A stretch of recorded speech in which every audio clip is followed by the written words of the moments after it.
jump through these real quick. So, I want to throw out another praise here just real quick. I am so thankful. Diane and I started coming here after our grandkids went to vacation Bible school last year, my daughter and son-in-law and grandkids. And we had been looking for a church forever. And I'm a little picky about my pastors. And I'm a little picky about the kind of church I go to. I want to go to a Bible-believing, Bible-teaching church that doesn't eliminate or skip things like revelation, salvation, and talking about Christ. And there's so many churches that don't anymore. And the fact that we have a church that would do what y'all did on Sunday that believes in the power of prayer. And there's a lot of churches that don't believe in the power of prayer anymore. They just, I think the problem with a lot of churches are like everything else. You go on autopilot and you go in and everything becomes routine and you start doing the same thing over and over and over.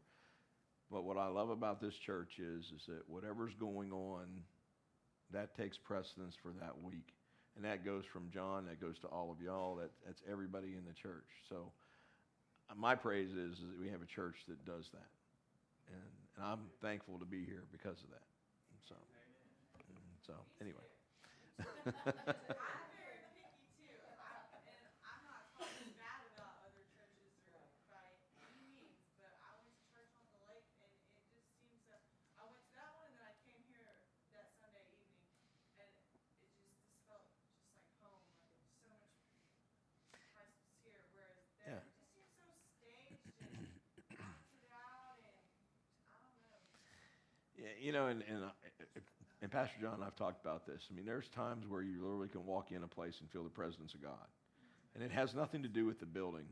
The church is not a building. The church is the people that are in that community, in that church. So, God's only going to go where he's accepted and where he's wanted.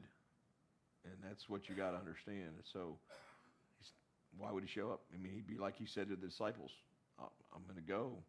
But if I'm not being accepted there, I'm going to shake the dust off my sandals and go somewhere else. And that happens in churches too. And believe me, there are a lot of empty churches out there. The people make this church. And that's my whole point. I mean, so I'm happy to be here because of that. And the fact that, So anyway, and it kind of goes along with what we've been talking about. We've been talking about how the Jewish people started out as a single type of church. They had one belief. It was from what Moses was given by God to have the people start doing, to follow God a certain way. And by the time the Greeks come in around 332, from the time of Moses, 1800 BC, to 332 BC, the Jews are one group of people that kind of are more or less. Now, they're starting to have some things happen in the way that the priests, the Pharisees, the rabbis, and we talked about this before. It's the difference between what they call the Torah, which is the written word, and the Talmud, which is the oral traditions of the Jewish Bible, so to speak, the Old Testament. And what happens is that these rabbis would sit around and talk, and you start forming opinions about what's going on as opposed to following the law as it was. And so they become so fractured. I mean, we've talked about the Pharisees, we've talked about the Sadducees, we've talked about the Herodians, we talked about the Samaritans, we talked about the Zealots, and now we're talking about the Essenes. And for those of y'all that weren't here last week, the Essenes are absolutely my favorite group, and they don't show up in the Bible. I said that before, but and we wouldn't know much about them other than the Dead Sea Scrolls. And I'm not going to go through everything we went through last week, but I did keep these up here because there was something that I think I skipped over last week, and I apologize because I'm looking. I want to make sure I don't miss anything, because these guys were extremely important to who they were. Now remember, they were not just priests. They weren't just the followers of God in the original traditions of Judaism before the fracturing. So you got to think of the Essenes. This is the belief of the people prior to the Pharisees, Sadducees, and everybody breaking up. So what the Essenes believe is kind of the old true tradition of Judaism, or like with us, if we would go back and say, if you would look at what Peter and Paul were doing in the 1st and 2nd century, that's what Christianity was supposed to be. But look what it's become over 2,000 years. Look where Moses was, 1800 BC, and all of a sudden, by the time you get to Christ, you have this big fracturing of the Jewish church. What do we have 2,000 years after Christ? We have the fracturing of the Christian church into all these different pieces. You couldn't have done a better job blowing up the church with dynamite to get this many denominations. And some of these denominations, literally, it's only one thing that makes them be Baptist versus being Methodist or Episcopalian or Catholic. Or now, some of them, there's huge gaps in their doctrine, and some of them, they're just small gaps in the doctrine. But the one little thing that divides you is going to ultimately be what conquers you. And so that's what we have to kind of make sure that and again, that's why I said what I said about coming to this church. I firmly believe this church believes in the Bible, the way the Bible was written, the way the Bible should have been preached and was preached back when Peter and Paul were preaching the Bible and the other disciples. But that has changed a lot, and a lot of it became because of politics and what was going on from about 600 AD on. And that was when they started becoming organized churches. And I mean corporately organized churches. When wealth, it's the same thing that happens in every society. Look at what happened to the Roman government. That's exactly what happened. When corruption and greed start coming into what's going on in everyday life, everything, you have what's called the apostasy. Everything starts falling away from God. And again, I don't think we can make an argument that that's going on in our society today. But when we talked last week, I told you about the Essene calendar. I don't know if y'all remember.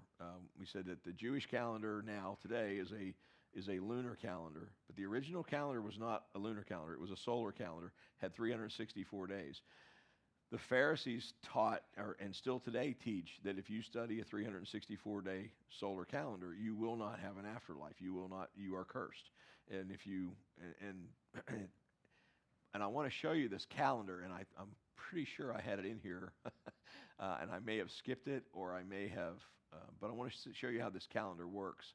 And I apologize. There it is. So this is the calendar.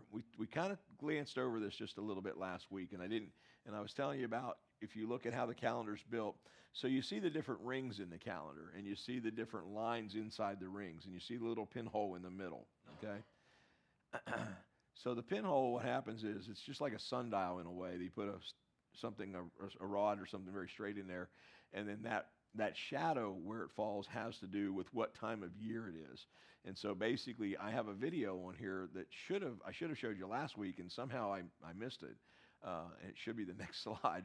But these things can be very big or they can be very small. The smaller they are is like you can have a 1-week calendar, or the bigger it is, you can have a 1-year calendar, and it can go in 2-week segments. It can go, but there's this next slide you may have to play that from back there. Oh, there it goes.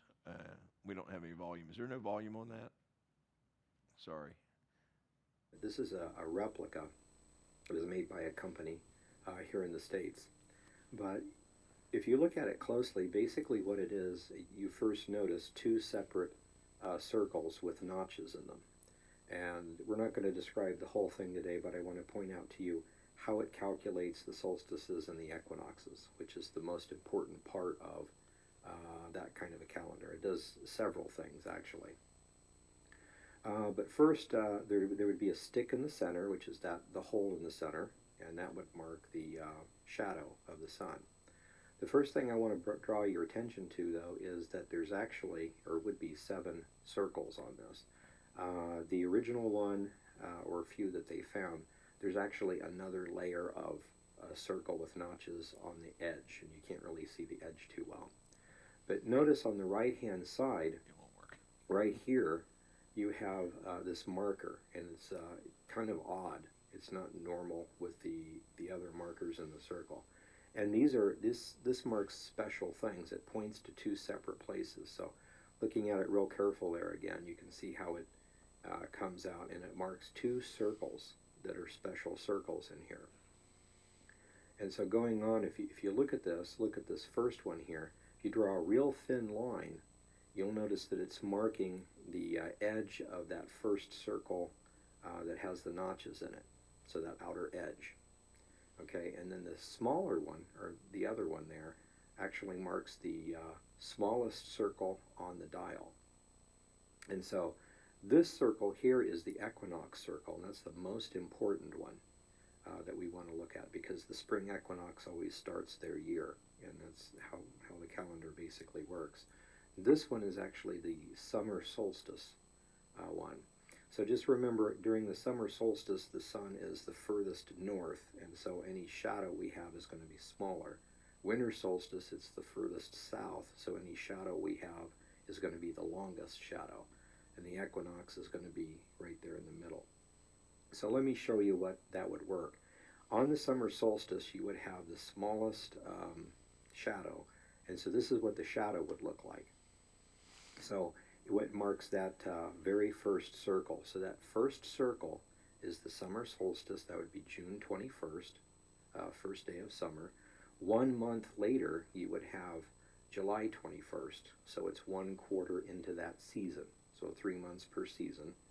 So at this point then, this is June 21st. This would be July 21st, August 21st, and then finally you hit the equinox circle at September 21st, which is the fall equinox. And then we keep going. The next one would be from September would be October, and then November, and then December. And you can't see that outer ridge, but that would be the farthest out. So that would be the winter solstice. At this point, the sun would start coming back north, and so the shadows would get smaller. So this would be July 21st, and then February 21st. He said And July, then finally maybe back to January. March 21st. This would be the spring equinox. This would be the most important part of the year for them. So that center circle, the outer edge right here, is the most important part of calculating how the year works. But then, of course, it would keep going, and you would go from the spring equinox at March 21st to April, and then May, and then finally back to June 21st, which would be the summer solstice, and the entire thing would start over again. So this is one part of the sundial and how it works. And the interesting thing about it here, so you have enough lines here to mark every month. So there's 6 months out, 6 months back, so 12 months of the year, solar months. If you made this twice as big, this is only about 6 to 8 inches, but if you made this 2 to 3 times bigger, you could actually double the lines and count the 2-week periods. Okay, and then if you double the lines again, made it maybe 4 feet, you could very accurately show the weeks, so the 52 weeks of the year. You'd go out 26 and then come back 26. And if you made a really big one, really precise counters, you could possibly take each one of those divided into 7. So then you'd have the 364, 65 days per year and be able to calculate the days. Not necessary most of the time, but these are pretty important. That's actually what the old Gilgals were. Gilgal is a Hebrew circle of standing stones. And those would be kind of like Stonehenge, something really big like that, where you could calculate each one down to the day, and then maybe even look at calculating other things like stars. So these are really big calculators. But I want to show you as an example here. Go back, this is the sundial, but here's a picture, a gift that someone made of Aztec sundial. Now this is in the southern hemisphere, so the summer solstice will be our winter solstice. But as you can see, when you're in the center is the equinox, and now we're getting to June, which would be our summer solstice, their winter solstice. Then it would begin to come back. And here is the equinox. And then notice they divided into 5 pieces rather than 6, so it's different. But there's the summer solstice, it would be our winter solstice. And then eventually comes back to the center, and the center would be the equinoxes. So there's our spring equinox and their fall equinox. So this is dividing it into five. Um, you can subdivide it into different ways. Now, if you made this where that thing was very clear and was at least 2 or 3 times further back and further and much bigger, you could double the size in it, so you could see multiple things. So this is dividing it into 5 pieces instead of 6 months. Here's another example of one down in Peru. Now notice we start at the solstice, and it's each month is going every other notch. So that's a great example of somebody that made one twice as big. From this vantage point, you go from the solstice, 1 month, 2 months, and the third month is the equinox, 1 month, 1 month, and then the solstice. And then you keep coming back. But notice it's skipping 2. So this would actually mark every 2 weeks. So again, if you double this again, you could have something that marks every single week or every Sabbath, for instance, that kind of a thing. So that's a really great example of these kind of things.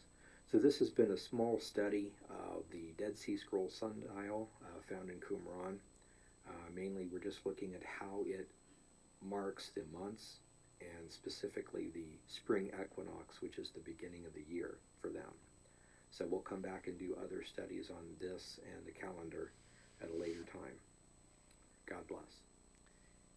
So that gentleman's name is Dr. Ken Johnson, and so he is one of the few Christian theologians that has been allowed to really study in depth the Dead Sea Scrolls. He's pretty much made it his life mission to understand these things, and he probably spends more time with them than probably almost any other Christian um, non-Jewish. Um, he's not a rabbi; he's a pastor, but he's a theologian. But he's a highly educated man. I've read some of his stuff, and it's amazing. Um, and why is that important? Why is it important that we can mark time? Because everything, if you look, what does God say at the very beginning of the Bible? The stars are made for seasons. Seasons doesn't mean necessarily winter, spring, summer, fall. It also means the festival days. It also means that anything God's going to do, he's going to mark it in the sun. He's going to mark it in the moon. He's going to mark it in the skies. And it says that. And so what's interesting in that is, how can a moon that's pretty small block out the sun when we have lunar eclipses? And when you think about that, and this is a little bit of a science lesson here, the sun is 400 times bigger than the moon, but the moon is 400 times further away from the sun than everything else. So, and it's exact. That 400 is important. They are exactly in proportion to each other by distance, so that whenever we have a lunar eclipse, it blocks out the entire sun that is thousands of times bigger than the moon. But it's because of the distance. Again, no accidents in God's world. This is absolute. Nothing could be that perfect and precise. And when you start looking at how you can take then the sun and the moon and do these calendars the same way, it's a precision that doesn't happen by accident. No scientist just figured this out. This is something that God has created so that we could mark time. And mainly for the Jews, it was for the festivals. They start their year at a very specific day and time because of these. Their day doesn't start on a date. It starts when they see things happen by these markers in the sky. And they actually have rabbis that's what their job is they have to study the stars. They study when the sun is going to hit certain places, and that's when their year begins. And so that calendar by the Essenes is extremely important. The Jews don't use that calendar anymore. We don't use that calendar anymore, but that is the original calendar the Jews used, and that the Essenes were using up until Christ came about. We talked about the Jewish time periods. That's how they marked these time periods. They used that calendar, and again, like he said, depending on how big you make this thing, you could get it down to where it's months, days, weeks, or however long way you wanted to do this. And it was precise. Now, again, how do you make a shadow that precise? It's not by accident. So we were going to talk about. I'm sorry. Oh, I'm sorry. Yeah, I'm just going to ask. The stick is very important because the exactness of the way the stick is designed and all has to be exactly the right height. It has to be in the right position. That little marker that they put on there has to be pointed exactly the right direction. If you look at Stonehenge, you look at all these things, the likelihood is these things were time markers. You get all these Druidic religions and all this stuff that says, no, these were big prayer stones. This is where we have ceremony. Yeah, they do now. Yes, sir. How do they set the rock? How do they know which way to set the ground before they put it in the middle? Well, they actually have books in the Essene writings on exactly how to place it, what direction to put it, and remember they didn't have compasses. No, they did. They had the stars. They had Polaris. They knew where Orion's belt was. They knew all that stuff was extremely important, not just for sailors, but for especially the Jews to mark their time. They knew when the harvest was going to come. They knew when they were supposed to do every festival. It was all based on these calendars. And so prior to the Essenes, and the Pharisees and all that splitting off, this is the calendar they used, and it's how accurate, yes, sir. Did they use that bead plane to set where to set it? Yeah, that little arrow that was on there, yeah, that has to point in a certain direction, and I haven't studied it that much to figure out what the direction was, because I mean, to me that I would probably have to spend a week studying that calendar to figure out exactly how high's that stick got to be based on how big the calendar is. Like he said, a 4-inch calendar gives you the months, but it's called indirect proportion or direct proportion. So anytime you double something in a circle, it's 4 times bigger. It's not just double; it's 4 times bigger. So every time you make this thing bigger, it's quadrupling in size. So till you get it to where it could actually do weeks and days, you're now having to make sure that stick is the right height, and it has to be dead straight. It can't be something that's got any bends or crooks in it. And that little arrow's got to be pointing in exactly a certain direction. Again, my point of that is that there's no accidents. God gave us everything we'll ever need, and all we have to do is follow it. And they were following it up until this time where these Jews fractured and created all these different groups. And that's when they switched over to a lunar calendar. Now, if you talk to a lot of Jews today, they go, oh, no, lunar calendar is the only thing we can use. And that's what they're taught by their rabbis now. But in a week or so, I'm going to start talking to you about Isaiah 53 and the forbidden chapter. And it's fascinating what they did to change history, which is exactly what's happening now. We're having people change textbooks so that we can have different history so that it can say what they want it to say. And I'm going to show you how that was done in the past. It's not something new. This is old. They're following. Yes, sir. Sorry, I keep interrupting. No, that's what this is about. The thing that keeps kind of awakening me is, imagine the measuring devices they had. Mm-hmm. How did they make it? I mean, they didn't go down and get the Yeah. tape. Yeah. So, it's just amazing. There's only one thing I know for sure of measurement back in the old days that applies to today, because I don't know how they measured, like getting the pyramids built. How did they get the stones so square? How do they fit everything together with laser precision? We can't do it as precisely today in a rock. We cannot carve a rock today the same way they carved one and get it as straight as some of these big rocks. And I'm talking rocks bigger than this church. I mean, there's some big rocks, stones that they put in. The only thing I know for sure is that when they created a measure, it's the same thing we do in measurements today. If you cut a board, and let's say you cut 4 boards 4 feet long, and you can only use the first one you cut, as the measure. Because if you use the second one you cut, it's different. And if you use the third one you cut, it's different. You have to constantly use that exact one, the very first one you cut. Otherwise, every measurement beyond that becomes wrong.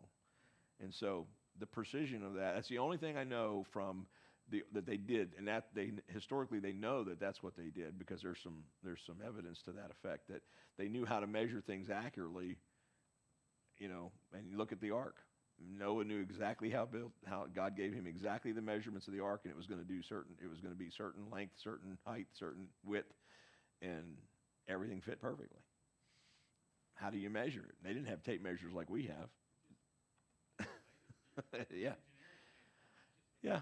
Well, I was talking to back here a while ago. We were talking about if you take a human body and you say, I'm going to create all this stuff, and you compare that to Darwinism and creation versus evolution. I think I've said this before. the statistics of a human being able to be created with the precision that we have and have a cognizant ability to talk and communicate, no other being has that. Animals have very limited. You can say my dog is smart. Your dog can create. You can give a dog a habit, but it's not that smart. I mean, it has a certain amount of intelligence, but it creates habits. We don't do things. We can do things by habit, but we can break our habits by communicating. But when you start talking about that, if you were to take a 747 and take every piece of a 747, nut, bolt, rivet, piece of metal, lay it on the tarmac of the airport, every piece individually, there is, and they've done this, they've run this calculation a number of times, there's a higher percentage chance that that airplane can put itself together than a human can be created by evolution. Can't happen. There's a higher percentage chance that an airplane can put itself together if you have all the pieces there than we could be created through evolution. And that's been scientifically proven. So, but how do you get people to believe that they don't want to believe? So, we talked a little bit about these ages and what age where we are right now. We're not in the fourth age. We're at the end of this third age. I told you we were going to talk about their predictions, and I told you this was going to make this worth coming for tonight. We are entering the Essenes, and I do want to go through this a little bit because I think it's really important that we understand. I believe, because of what I'm going to show you on these predictions and how accurate the predictions that the Essenes made, the Essenes said that there were going to be 4 ages. The first age was the age of chaos. That was from Adam to Abraham. The second age was the age of Torah, and that was going to end at 75 AD, and that's from Abraham to Jesus. The third age is the age of grace. That's our current age we're in. And now think about this. The Essenes called this the age of grace before Christ ever came to earth. This is 200 years written before Christ came to earth. How did they know it was going to be grace? What are we saved by? We're saved by grace. They called it the age of grace before Christ ever came on the scene. The fourth age is the millennial reign. And our age, our current age, is going to end in 2075. We are about to enter, in 2 more years, we're about to enter the last Jubilee cycle, the 50 years, the last 50 years. And if you look at when Christ came in the age of Torah, Christ came at the beginning of that. He was born prior to the age of beginning, or to that last 50 years. If you say he was born around, the year 0 AD, somewhere between 0 and 4 AD. But he was born prior to that last 50-year cycle starting. But when was his ministry? His ministry was 32 AD, 33 AD, that general area. That means that he didn't wait till the end of the age to do everything. His ministry was at the beginning, the very beginning of that age. That age would have started in 25, and then the end, it would have started in 75. So everything happened prior.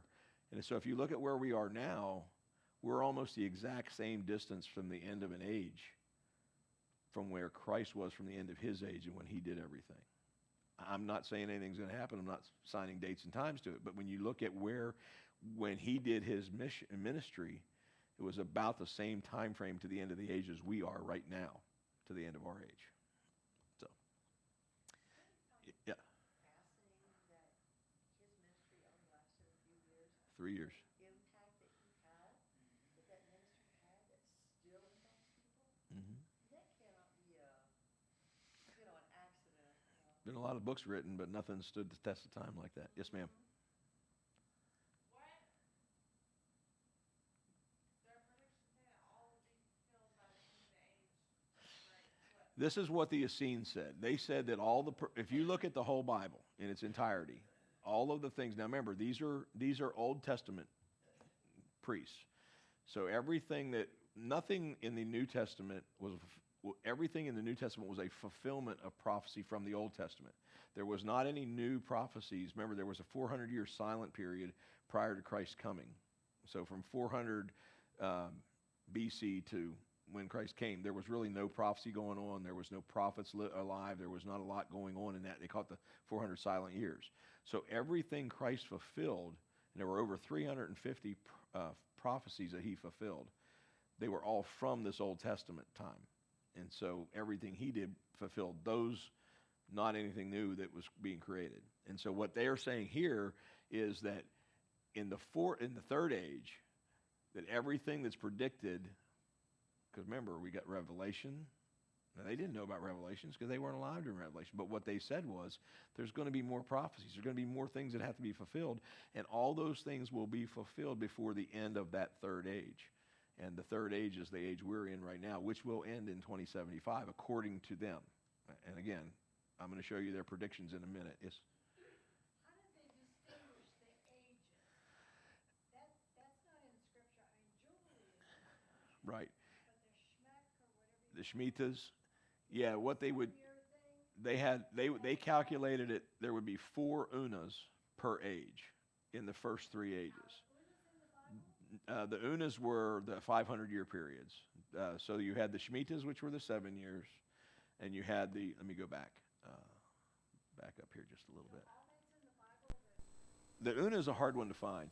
That one is actually, these are Jewish traditions, so it's not, it's biblical in the sense that this is how the Jews follow their calendars, but when you start reading all of the Mishnah and all the different books, you have to read some of the rabbinical, what they call rabbinical works, but the Una is the one that's the hard one to find, the 500-year periods, because they gave it up. They stopped using it in the main Jews. The Essenes did not give it up. The Essenes have it in the Dead Sea Scrolls. So in the Dead Sea Scrolls, these years are listed as how the Essenes wrote them out to be. And so they believed that there was going to be 4 unas in the first 2 or in the first 3 ages, which would be 2,000 years. Historical, not the biblical. Right. And well, but everything the Essenes did was based on what they were taking out of the Old Testament. They read everything out of the Old Testament. And again, what we see in Old Testament in English doesn't translate the way they read it in the actual Hebrew. Remember, these people read it in the actual Hebrew. They have a different understanding of the words and what these words mean. They had a different, it's just like traditions. A tradition that we have today, if you go back and you look at something from the 60s, it's a different tradition just in 40, 50 years. Think about what it's like over a 2,000 or 3,000 year period, how the traditions change. They didn't change their traditions. They stayed very, very close. And when you read the Dead Sea Scrolls and you read the excerpts of what these scientists and these theologians are now finding, the Essenes stayed closer to the original Torah in Old Testament than any of the other sects. The Pharisees didn't stay close on track with all of them. And Moses said, not one word should be changed in the Torah. Well, guess what? I'm going to show you here in a week or so where they changed a lot of words. And a lot of the stuff that they changed is what shows up in our King James Bible because of the translation. And it has to do with the fact that there was a Septuagint that was the original Greek, and then there's the Masoretic text, which is the one that came a little bit later. And there's a big difference in those two, and I'll show you why, but I don't want to go into those tonight because that'll get us down a rabbit trail that we'll never get out of. Where do you think the Essenes came from? What tribe? They were a priest class, so it's likely they were Levites originally.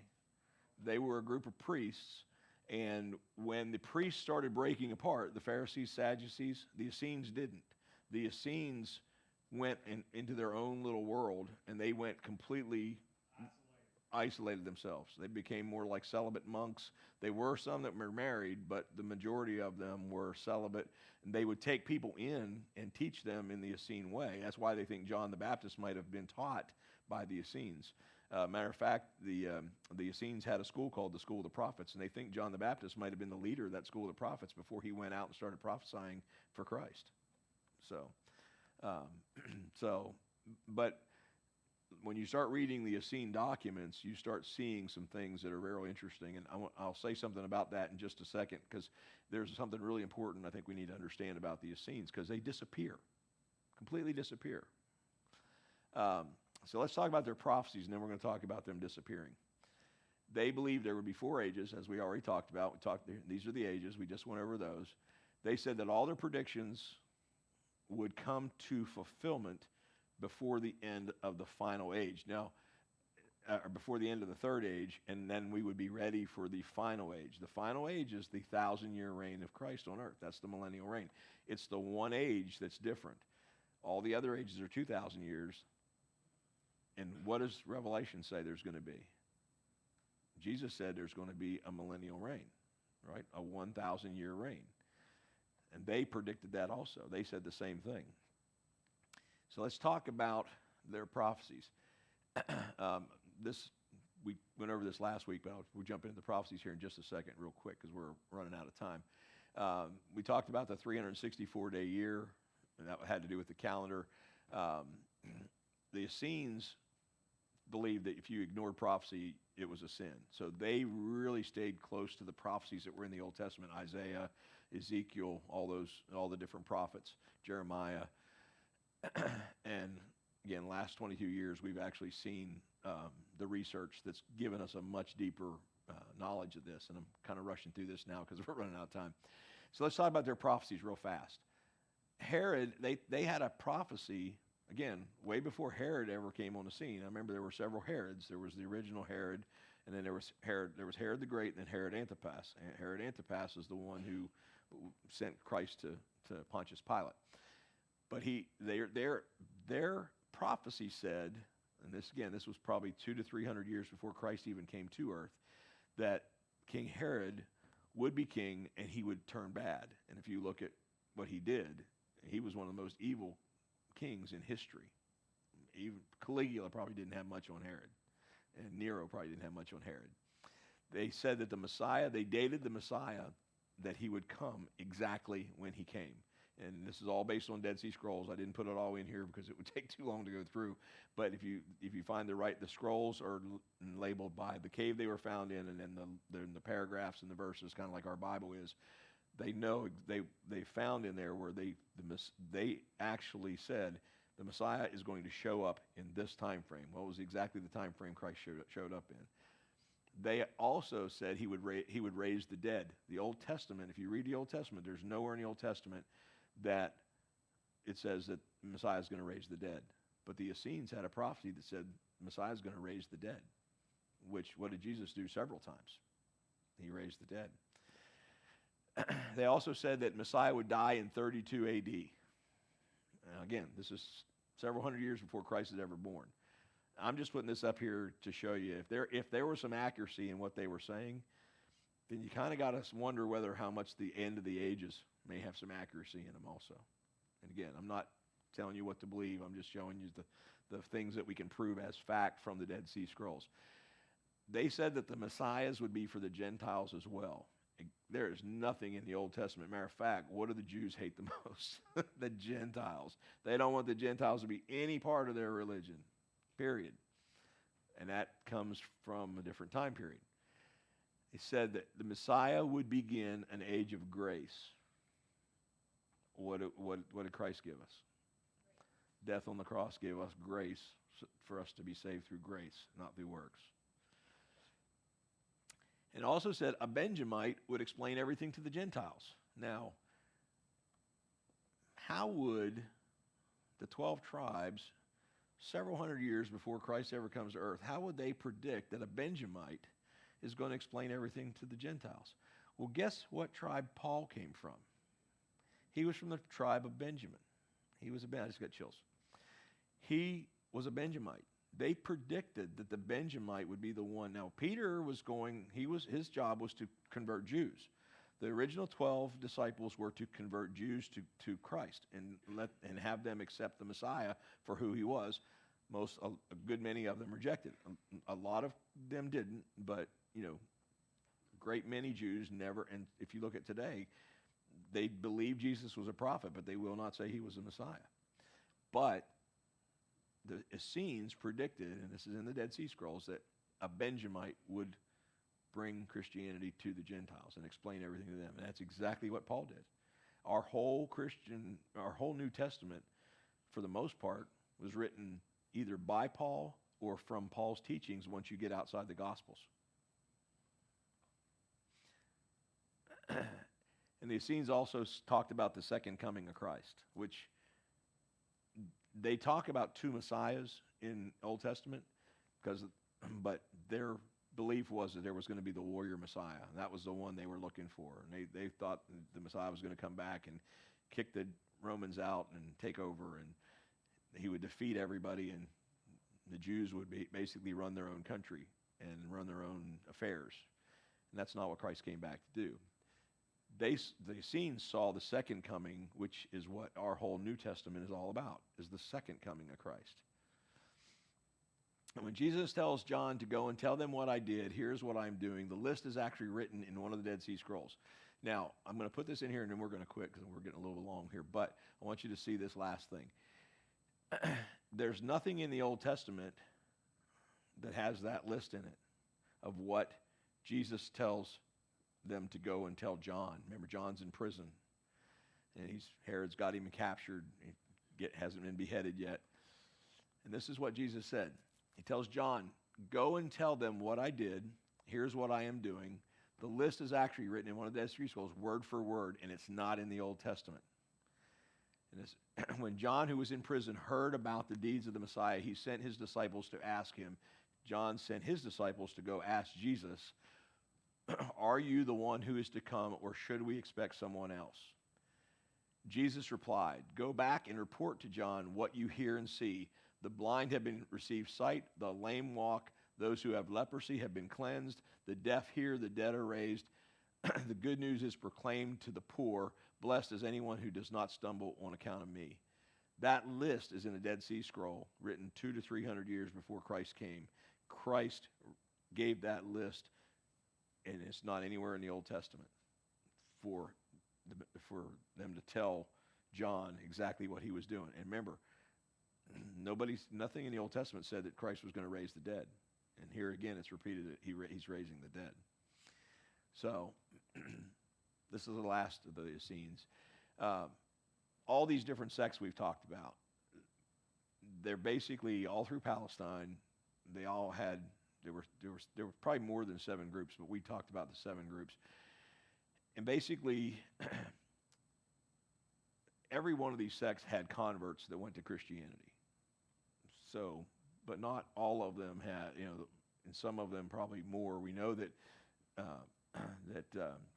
Joseph of Arimathea was probably a Sadducee and converted because of Christ.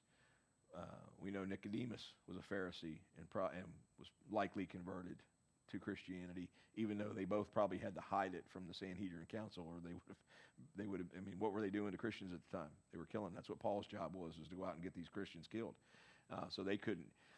So basically, what all this is about is that you have 7 different groups of people who don't believe, that no longer believe the same thing, but yet when Christ comes, any of those could come to him, and many did. And so no one needs to be beyond the reach of grace, Christ's grace. And that's kind of what I'm trying to show here in some way. It also says anyone can change.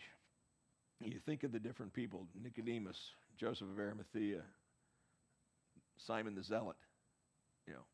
Anybody can change, no matter what you came from, who you were before you were saved. Look at Paul. Paul was probably the worst of them. And we're going to get deeper into Paul later on. But Paul's, I love talking about Paul. We won't go through this stuff here too much because it's 10 after 7. So we'll hit these last few points next week. Any questions on the Essenes? Because that's pretty. The last thing I want to say about the Essenes, to kind of go back to what Steve asked a while ago. The Essenes disappear. They don't show up in the Bible anywhere. Anybody have any idea why they may not show up? Some of you men might, because you might remember what we talked about before. What? They went hiding. No. I don't believe. Who do you think the first Christians probably were? These are people who were prophesying who Christ was going to be before Christ ever came on the scene. Why do the Essenes disappear from any other Jewish society? Because they probably all became Christians. They probably were the first ones to convert the fastest. They saw it all. They knew it all. Even though all the other Jewish sects also knew it and saw it too. But most of those didn't convert. The Essenes disappear. And I firmly believe the reasons the Essenes disappeared, I believe they were the first ones to jump on, we know who you are. We're following you. So, anyway. Any questions, thoughts, ideas? So you're really saying that this stuff was inspired by the Holy Spirit? Mm-hmm. Yeah, I don't know if you remember, but last week I read you that verse where it says, from the dust, information is going to come. I want to throw something up here real fast and we'll get out of here. If you read, it says, my people are destroyed and perish for lack of knowledge. I will also reject thee. My people are destroyed for lack of knowledge. Since you have rejected knowledge, I will also reject you from being my priest. Since you have forgotten the law of your God, I will also forget your children. Knowledge is starting to come back, but we're losing how many people in our age because they won't take the knowledge. My people are destroyed for lack of knowledge. That's why we've got to do what we're doing here. If we don't start getting the knowledge back and we don't start sharing it, people are going to be lost because they don't have the knowledge. And no one's teaching it outside. And even in many churches, they're not teaching it. So, anyway. Anything else? Questions? Eggs to throw? I'm sorry?